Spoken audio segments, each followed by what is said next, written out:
What's one thing that you see top performing shops doing differently? And I think this goes back to what you were talking about before of setting yourselves apart.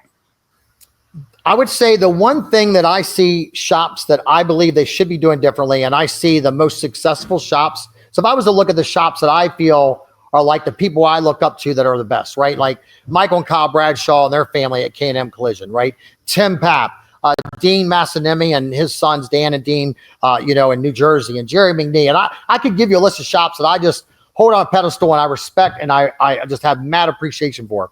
The one thing I will tell you they all have in common is their attitude. They never say, I can't. They always say, how can I?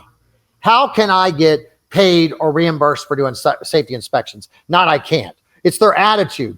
The other thing they have in common, the best of the best shops I see, is that they treat their employees extraordinarily.